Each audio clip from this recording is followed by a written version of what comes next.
Alright, so I'm going to talk about the Fang people. The Fang people are an African tribe, and they're located in Gabon, South Cameroon, and Equatorial Guinea, which is on the western coast of Africa.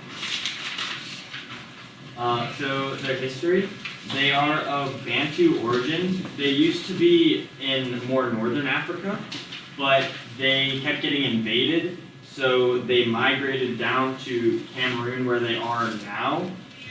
And in the 1800s, between the 1500s and 1800s, they became slaves, and the people that enslaved them saw that they worshipped bones, or just saw they had a lot of bones, and they're like, oh, you guys must be cannibals, so it's okay that we enslave you, since you guys are cannibals and you kill each other anyway. So that's how they made themselves feel like it was okay to enslave them.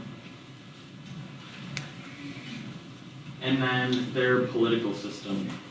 So their system is, they have a bunch of villages, and each village has its own leader.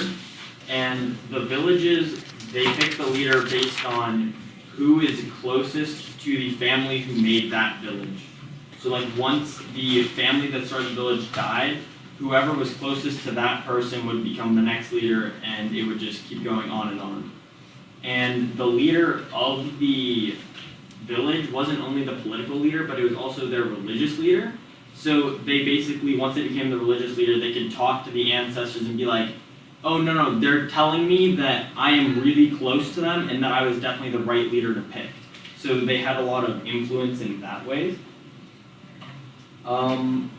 And so for their economy, they were a farming tribe, and their main crops were plantains and maniocs. And plantains are like bananas, and the maniocs are like almost potatoes. They're a starch family.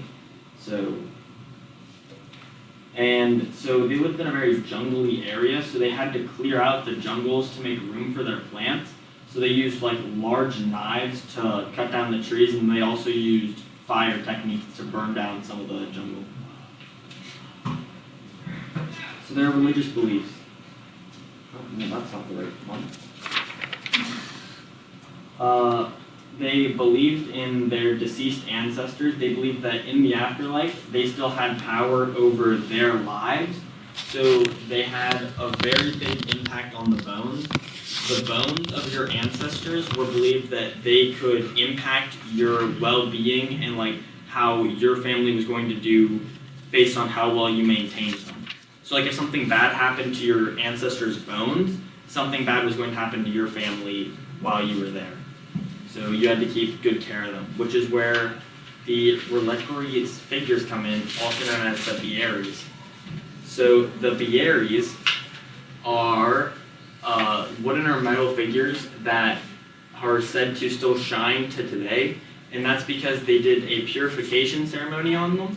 So they would get palm oil or any oil that was deemed to be pure by them, and they would cover the figure in that to make sure that the figure was pure and good for whatever they were using it for, since it's still unsure. The figures were always found around the bones, so it's unsure if the figure was meant to be a guardian of the bones to protect it from evil spirits that would try to contaminate them, or if it was supposed to be an abstract representation of the ancestors they were near. These were made between 1750 and 1850, and the artist that first created this is known as the Master of Netem, N-T-E-M. And they were first made in Gabon once they relocated there from when they were getting persecuted. All right, I focused on the Yoruba people. They are located primarily in Nigeria, but their influence spread throughout Benin, Togo, Ghana, and Côte d'Ivoire. The northern region of Nigeria contains rolling hills and jagged highlands, while the south contains mangrove forests, estuaries, and coastal plains. Some tribal information.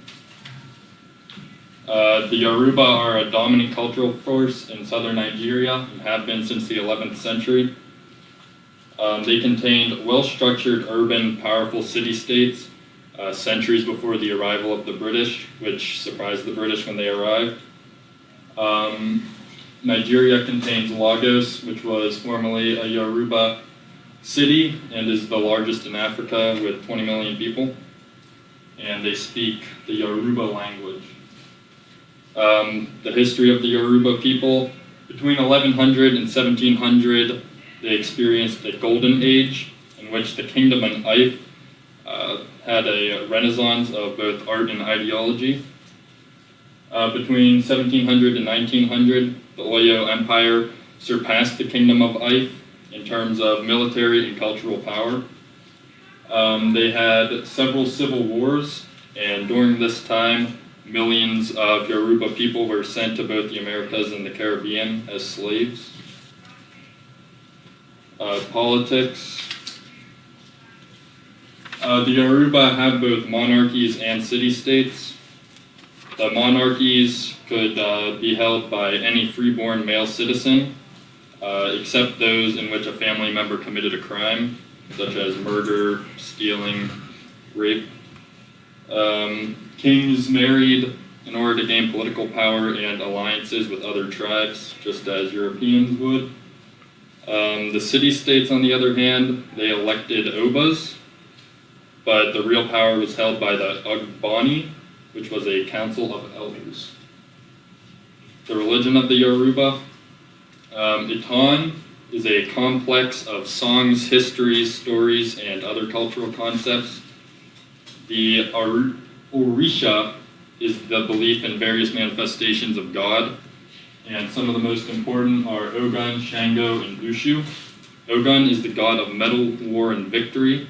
Shango is the god of fire and justice, and Ishu is the trickster and messenger to the pantheon of the gods.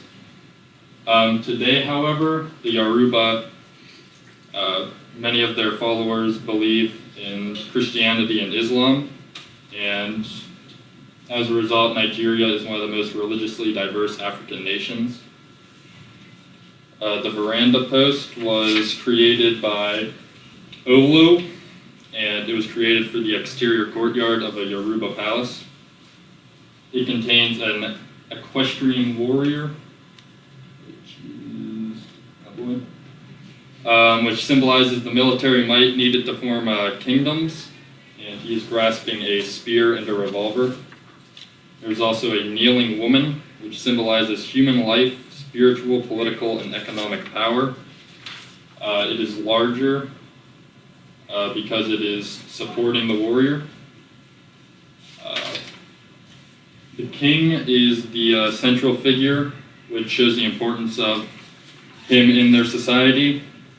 The crown contains a bird, which represents the divine. The crown links to the past rulers of the Yoruba and where they are in the spiritual realm. And the wife is behind them, which represents the crowning ceremony of the time. And it is created of wood and pigment.